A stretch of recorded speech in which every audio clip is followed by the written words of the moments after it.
रहीमदास जी का दोहा याद करिए, एक है साधे सब सधे, सब साधे सधी जाए, रहमन मूल ही सींजिबो, फूले फले अघाए। यानी एक काम को मन लगाकर करने से बाकी सारे काम अपने आप पूरे हो जाते हैं। और रहीमदास जी के इसी दोहे को आज की सियासत पर उतारिए, जहां कहा जा रहा है जाति साधे सब सब सधे, सब साधे सधी जाए। यानी जाति के आधार पर वोट साधिए तो जीत भी सधी जाती है। इसीलिए 63 दिन पहले योगी आदित्यनाथ ने जो नारा दिया, बटेंगे तो कटेंगे, अब अगले 15 दिन के भीतर उसी नारे के इर्द गिर्द होती 9 सीटों के चुनाव की सियासत में जवाब समाजवादी पार्टी से आया, न बटेंगे न कटेंगे। बटेंगे तो कटेंगे।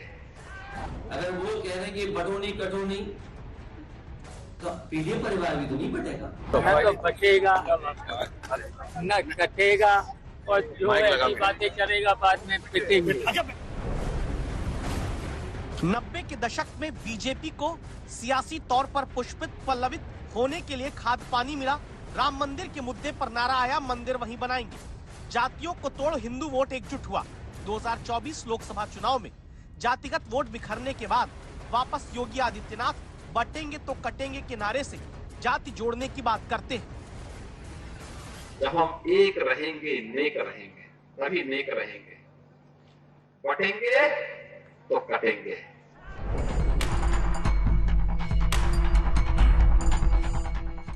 योगी के नारे की ताकत को विपक्ष समझ रहा है। समाजवादी पार्टी के दफ्तर के बाहर नया नारा टंग जाता है। समाजवादी पार्टी की तरफ से भी इसके जवाब में एक उत्तर प्रदेश की राजधानी लखनऊ में लगा है पोस्टर, जिसमें लिखा है ना बटेंगे ना कटेंगे। बीजेपी चाहती है हिंदू जाति में बंटकर वोट न दे। समाजवादी पार्टी चाहती है पिछड़ा दलित अल्पसंख्यक जो जुड़ा वो बंटने ना पाए। वो कह रहे हैं कि बटो नहीं कटो नहीं, तो पीढ़ी परिवार भी तो नहीं बटेगा। तो वो तो नारा आपके लिए लगा रहे हैं कि पीढ़ी परिवार के लोग बटना मत। न तो देखो दीजिए, थोड़ी दूर न तो बचेगा न कटेगा, और जो ऐसी बातें करेगा बाद में पिटेंगे। आने दीजिए, मैदान में आने दीजिए, कौन पिटता है उस समझ बताएगा।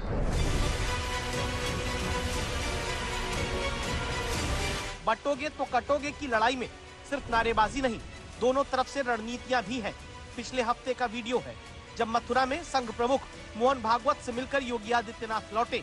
तब से ही बीजेपी संघ मिलकर 9 सीटों के लिए मोर्चा बांध चुके हैं। खबर है बीजेपी क्लस्टर प्लान पर काम कर रही है, संघ टोली प्लान पर। बीजेपी ने 9 सीट को 9 क्लस्टर में बांटा। हर क्लस्टर में 2 से 3 मंत्री, 2 बीजेपी पदाधिकारी की टीम। एक एक बूथ पर जातीय गणित का जिम्मा मंडल अध्यक्ष, जिलाध्यक्ष के पास। यूपी में जो अलग अलग मोर्चे पार्टी के हैं, उन्हें जातीय समीकरण के हिसाब से सीटों पर भेजा गया।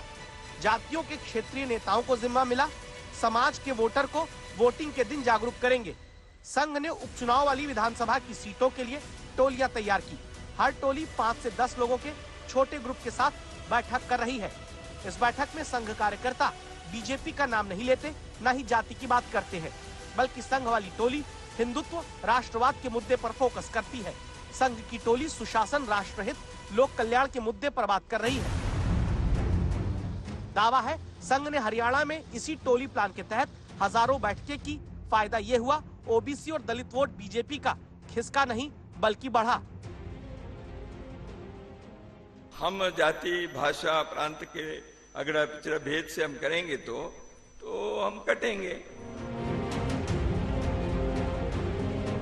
संघ और बीजेपी के बटेंगे तो कटेंगे का मुकाबला करने के लिए फिलहाल समाजवादी पार्टी 3 पिछड़े, 1 यादव, 1 कुर्मी, 1 बिंद, 2 दलित, जाटव और 4 मुस्लिम उम्मीदवार उतार चुकी है। इनके सामने बीजेपी के 5 पिछड़े, यादव, कुर्मी, पाल, निषाद मौर्य, 1 दलित वाल्मीकि और 3 अगड़े, जिनमें 2 ब्राह्मण, 1 राजपूत का मुकाबला है। यानी सिर्फ 9 सीटों का ये उपचुनाव नहीं, देश के सबसे बड़े राजनीतिक राज्य में पिछड़े दलित के वोट के बटने कटने का भी फैसला सामने आना है। कुमार अभिषेक के साथ आशीष श्रीवास्तव, लखनऊ, आज तक।